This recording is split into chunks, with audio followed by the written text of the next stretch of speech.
And my next guest, she is Renee Vaugerois. She is Executive Director of John Humphrey Center for Peace and Human Rights.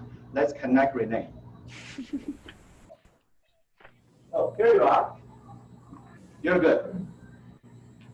All right, thank you so much. And I just want to thank you, all the previous speakers, for the heartfelt and gracious words that have spoken so far, because I appreciate the real bravery and have been honored to kind of bear witness to these stories today. So thank you very much.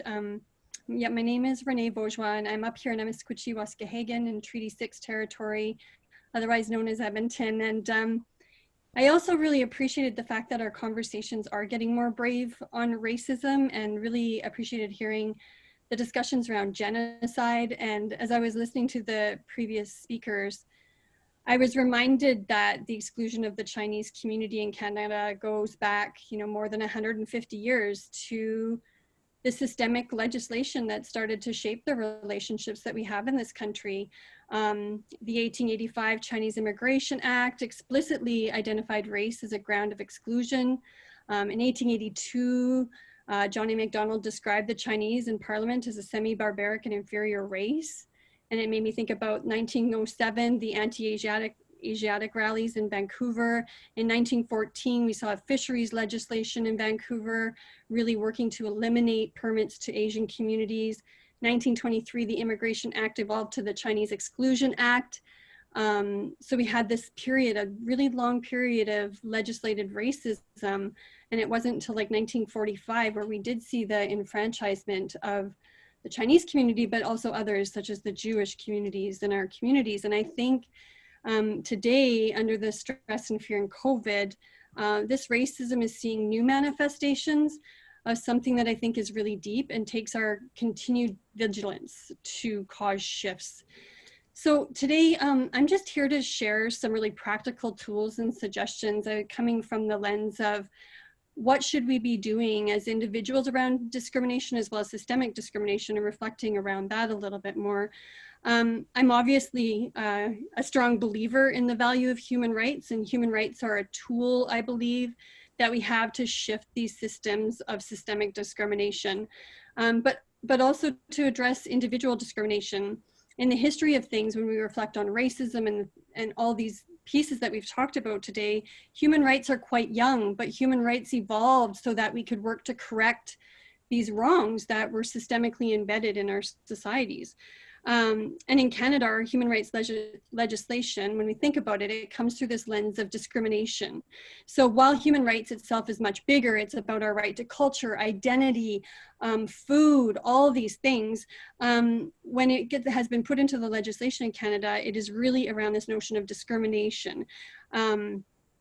So we have mechanisms both at the provincial as well as the federal level to provide us an outlet to bring forward complaints in order to affect policy, and also to affect practice in our communities and our businesses.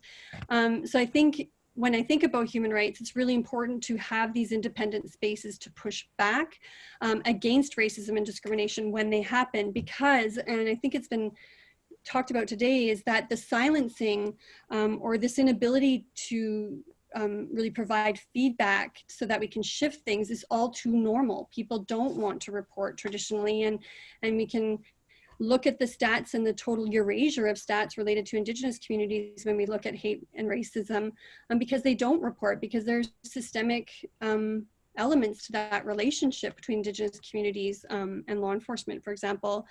So, but what I want to acknowledge is that human rights systems are not perfect.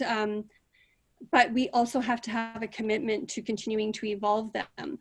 So the human rights commissions, both the provincial and the federal human rights commissions, they exist for us to really file complaints, and I really believe they're important tools. While not perfect, as I said, they're important to allow us not only to stop the perpetuation of discrimination, but they also allow us to correct behaviors. So whether it's a restaurant, whether it's a hospital, whether it's a food store, we should all be able to access those services without discrimination. And the reason these Human Rights Commission exists is for us to be able to have an outlet to address that situation and to call whether it's a hospital or a business out. So when we talk about discrimination, really we're talking about an action or a decision that results in unfair or negative treatment based on race, religion, age, etc. And examples of this, as I've said, are the denial of access to services, to tenancy. It also is around being unfairly treated in the workplace, maybe being deprived of employment opportunities, and maybe being excluded from a union. It includes harassment, and it includes pay equity. So we in Alberta have actually, I've been connecting with people at the international level around human rights legislation, and the grounds that we have in Alberta are probably the most thorough I've seen in the world, whereas places like Germany and that have a much smaller kind of spectrum of protected areas, such as race, religion, color, gender identity, gender orientation, family status, and apologize for my 8-year-old in the backyard. So I just wanted to point out the provincial and federal complaint mechanisms that exist and really encourage people to use them. The Federal Canadian Human Rights Commission is a fantastic website as a first go-to point. If you're wondering if it's discrimination, if you're wondering if the Human Rights Commission is where you need to go, they have a great layout that you can just ask, you can answer questions, and it'll tell you what the next steps is. Whether it's, file a complaint against the RCMP, it will point you in the right direction. The Alberta Human Rights Commission is a bit of an older, outdated website, but there is the relevant tools that you would need to file a complaint. And the last piece I'll kind of leave you off with is like the things that you need to know about human rights complaints. The things that you need to know about human rights complaints is there are always other mechanisms that you can use to seek remedy, whether it's in your workplace or whether it's in relation to service access. There are advocates across the province, such as the Alberta Health Advocate or the Advocate of Persons with Disabilities, that exist to help people navigate complaints and concerns. Those are places where you can go as a first step. But what's important to know is the Human Rights Commission has a 12-month window in terms of filing a complaint. There's no fees. You can call the Commission for help. There are agencies such as the John Humphrey Centre for Peace and Human Rights that are willing to support people who maybe want their complaints reviewed or just to talk to somebody about it, because sometimes just talking it through is all we need. And so we can work with you to kind of go just take the steps that you want to take. And the other thing you need to know about the complaint process is you don't need a lawyer. You don't need a lawyer, and the complaint processes are very simple and nothing to be too concerned about.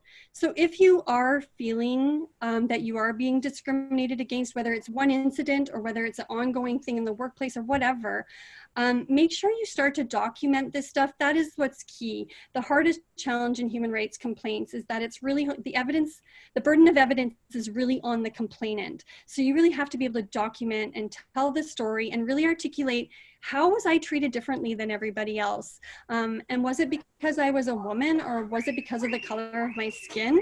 And really kind of pull that stuff together, but also have people to talk to about it, to make sure that you feel like you can have that support to navigate through.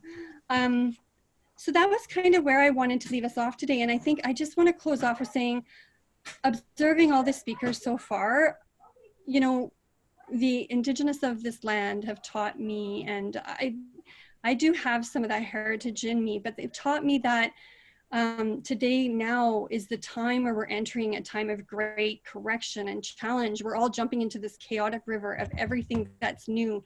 And they spoke of the Rainbow Warriors, and the Rainbow Warriors were those of us that would come together and unite across our racial backgrounds, experiences, and differences. And I'm so encouraged today by all of you that are here and the speakers so far. And I just want to thank you all, because I think this journey is one where we all really have to hold together and trust each other, and not necessarily make it political all the time, because it's about us living together into the future and for the future of our children. So thanks so much for having me, and I'll leave it from there.